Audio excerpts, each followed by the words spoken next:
So some people might be surprised that a Museum of Archaeology and Anthropology is exhibiting modern and contemporary art. And there's a few reasons why I think it's really important that MAA is doing this. One relates to our audiences in this country. Younger people especially find modern and contemporary art more accessible, easier to interpret, easier to find a way into than many historic collections, especially historic collections from remote places and times. So part of this is to create a context where people can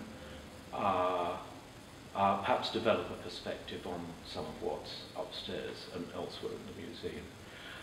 The second reason is quite a simple one. Some people may go into the gallery upstairs and encounter totem poles and canoes and masks and think that all of these things are part of a sort of great culture of the past that's dead and no longer exists. Many of these works are made by communities, Inuit, Aboriginal Australians, people from Southern Africa, who are represented in those collections upstairs.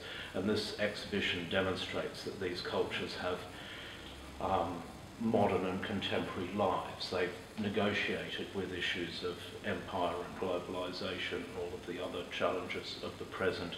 There are big discontinuities, but also continuities between the cultures that we have evidence for of various kinds upstairs and what we witness down here. And a third reason is, in a sense, that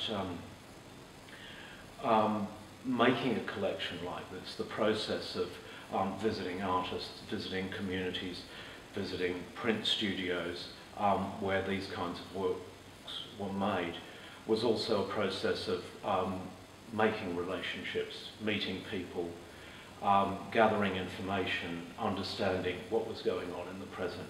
And one of the things that's going to be exciting about the remainder of the calendar year is that at various times we have artists coming to the museum who are represented in this exhibition or are part of the same scene.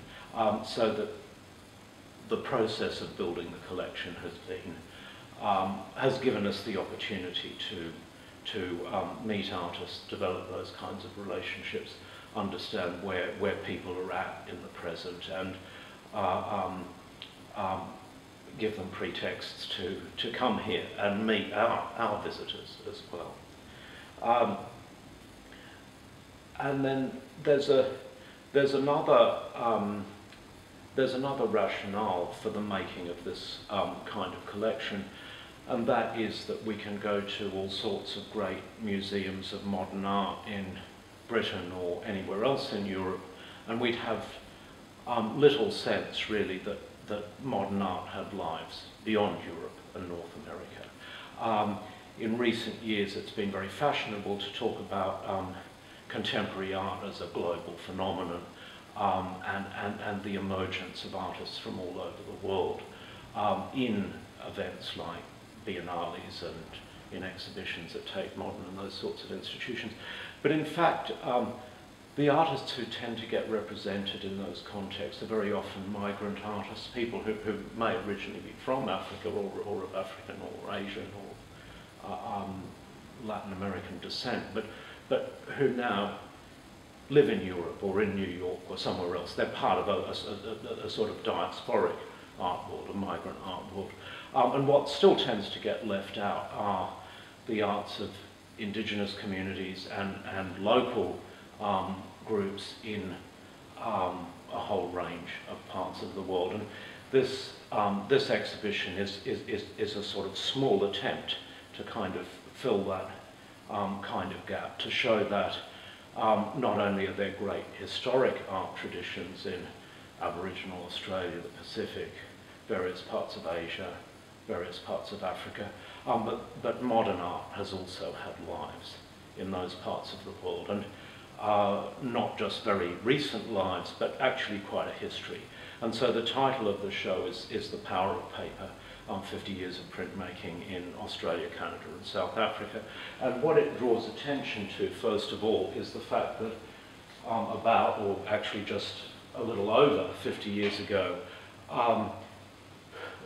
grassroots kinds of art movements emerged in these different countries at about the same time. Actually, at the very end of the 1950s, among the Inuit people of Canada's far north, in the early 1960s in South Africa, and slightly later in the 60s in Australia. And in many cases, these movements were interesting sorts of collaborations, often involving outsiders, white teachers, others who wanted to get involved and assist some kind of project of local development. And in some cases, they started out with a perception that, these local groups had all sorts of problems and they needed to be rehabilitated, they needed therapy, or they needed a bit of help with economic development. So there was often a sense that some kind of art and craft activity might be a sort of good community initiative. And I think what in many cases took the world by surprise was that suddenly these art movements became nationally and internationally renowned. And the visibility they gained became important for the wider kinds of political and cultural claims that Indigenous people of the far north in Canada and Australia and blacks in South Africa struggling against apartheid were making. So in other words, art was a kind of not just a means of individual expression or some kind of high culture in the traditional sense. It was also very much a form of collective expression. And one of the reasons that the exhibition focuses on printmaking is that prints have this sort of public history. If you think of paintings, I mean, some of them go into churches, but in a sense, a painting is for a sort of private house or a palace or something like that, whereas from, in a sense, the real beginning of printmaking in Europe with Albrecht Dürer and his successors, prints were about getting images out into sort of commercial circulation.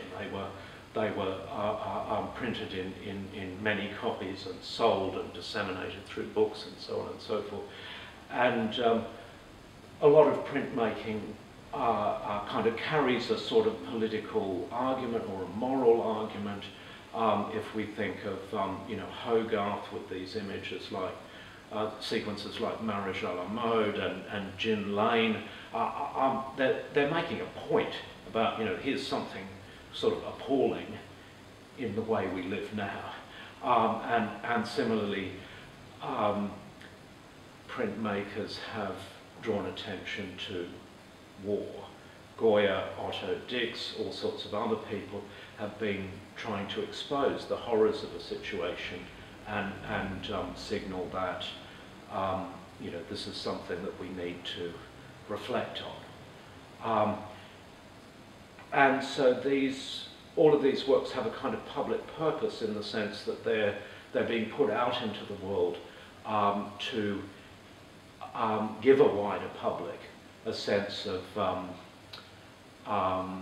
the significance of local culture, local history, and so on and so forth, and in a sense to sort of back up the kind of claims that native people are making on the present.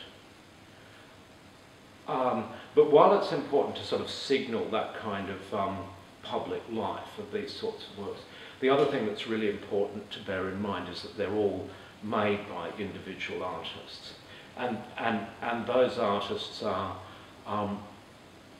people with remarkable and strange and personal and quirky visions. And I think one of the things I'd like people to take away from this show is a sense that this isn't some kind of collective art tradition where all of these artists are celebrating their ancestors or mapping the land. They have many, many different agendas. There are concerns to affirm customary culture and to say, this is where I'm from, or these are the practices or aspects of the environment that have mattered to my ancestors. But many of these works are very idiosyncratic in certain senses. And we want, in a way, people to walk around this space and think that they're not sort of encountering the same thing one after another, but a lot of very inventive and powerful and distinctive visions. And that's one of the reasons why we picked Pudlat's print Imposed Migration as the sort of signature image for the poster and so on. And that represents this kind of military helicopter taking these animals we associate with the far north, a walrus, polar bear and caribou, and they're sort of massively enlarged, and but it's called imposed migration, so they're being taken somewhere against their will. We don't really know why or under what circumstances, but it implies a kind of clash between this sort of technologically advanced power and this sort of whole natural environment. And so it's oblique, and you can sort of draw inferences from what he's representing. But I think it's also meant to be a comical and sort of thought-provoking image, and many of the other things here are like that too.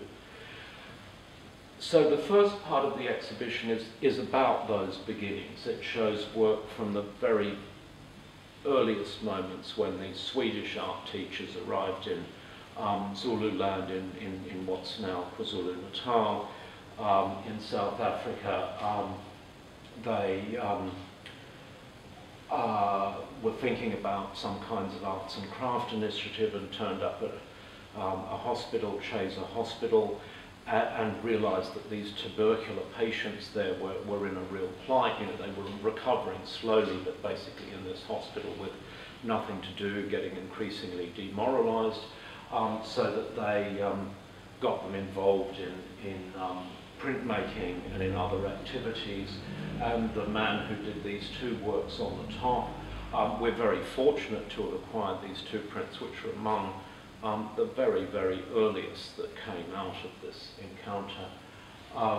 His name's Azaria Mbatha, and he was basically one of the founding figures of this art movement. He later became a teacher when the art school was set up at Rorke's Drift, and became quite a prominent figure before going overseas and gaining training and becoming an established artist in Sweden. These two are some of the earliest from Cape Dorset, which is the site of the key Inuit printmaking studio, and that got going just slightly earlier at the end of the 1950s. An advisor, James Houston, realised, an employee of the Canadian government, realised that people had an interest in printmaking. They actually began by making some lino cuts using lino off the floor of Houston's house, because that was, you know, all the material they had.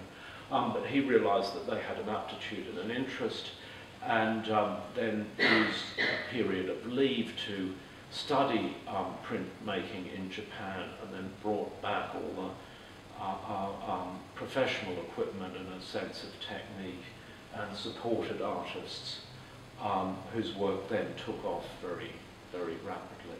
And the system that emerged there was quite organised, actually. This studio then produced a sort of annual portfolio, and they've done that every year since the beginning of the 60s, and they still do it. And there's a broad Canadian public and an international public interested in that work, and that's been quite a powerful and significant presence. And this group of four works are from the Bathurst Island, one of the Tiwi Islands in northern Australia, and that's similarly where a printmaking and design workshop got started in the late 60s, that also did a lot of textile printing. The show then addresses several themes. This part around here is basically about place, and the first set of images are from Australia, and they're Aboriginal representations of country and territory. The work in the corner there is a South African artist, and it's one of several that are representing, in a sense, not traditional country, but the pastoral landscape transformed by settler agriculture and so forth. But there's a kind of nice story. Jan Chikathathula, who produced that print, is a relatively young artist. His grandfather was a worker for a kind of plumbing company that installed and repaired these big water pumps right through rural Limpopo. And so basically he kind of, I think, developed a sense of himself through visiting this area where his grandfather had come from and representing these rather stark landscapes, but that have these sort of rusty old water pumps that bring to mind his grandfather working on that environment. So a lot of these images reflect those kind of personal stories as well, not necessarily ancestral culture like it was hundreds of years ago, but the families that have formed people concerned. And place is also about town, where people have moved. These are very engaging images from a sequence about South African townships. The sequence is called Conversations, and it's about people in these situations, and the titles are these snatches of conversation. So this one's called So Then Who Did It? And this one's Precisely My Point. And you can just imagine these ladies who bump into each other in the street in Soweto or whatever it is, having some discussion about the misbehaviour of her niece or something like that, and she says to her friend, precisely my point. So we're trying to give a very textured sense of what place means in these various settings. The exhibition starts with beginnings, move on to place, and then this section is about belief. And it's really about the significance of beliefs, stories, faiths, attachment to custom, and so on, for the kinds of artists who are represented in the exhibition. And that partly means interests in customary practice, spirituality, myth, ancestral stories, but also the significance of Christianity, because for quite a number of these artists, Christianity, questions of faith, and so on are very important, and indeed have a kind of urgency. There's a print just on the left there, which is by a South African artist, Wonderboy Nxumalo, who was among the many who died through the HIV/AIDS pandemic, and it's a kind of it's called Get Ready for Heaven, and it's a work thinking about how people come to terms with the prospect of death and so forth. So belief means all kinds of different things. It's a space of change. And then the last part of the exhibition is called History. And of course, in any part of the colonial world, history is very contested. For some people, empire means, the arrival of civilization and progress. For other people, it means a tragedy and a catastrophe. But it means many other things as well. Personal travels, discoveries of various kinds, new imaginations, opportunities as well as losses. And so this set of works is really trying to get to grips with history telling among these sorts of artists. And part of that history is the creation of a modern art world, and the inventiveness and distinctiveness of many of these works Peter Lucy's silence, borrowing, you know, from a classic Picasso motif, represents the emergence of native and local art movements. That is part of this history and part of the history of the second half of the 20th century. And I think I should stop there, but the other thing that I think it's really important to add is that the exhibition is, in a sense, not just about the work, but about the activity of printmaking. And that's one of the reasons why we wanted to include this case that has a copper plate and the print that's made from it, so people get a sense of how this artist, who happens to be in a photograph in the set at the entry, how they do it, how they scratch the plate, how the image is made. And behind you, of course, is a press that we've been very fortunate to borrow for the duration from a London printmaker that we will be using as often as we can when we have artists and others coming in here to do demonstrations and to give small groups hands-on opportunities. So we hope this will be very much a space of activity as well as a space of looking over the period between now and the end of 2015.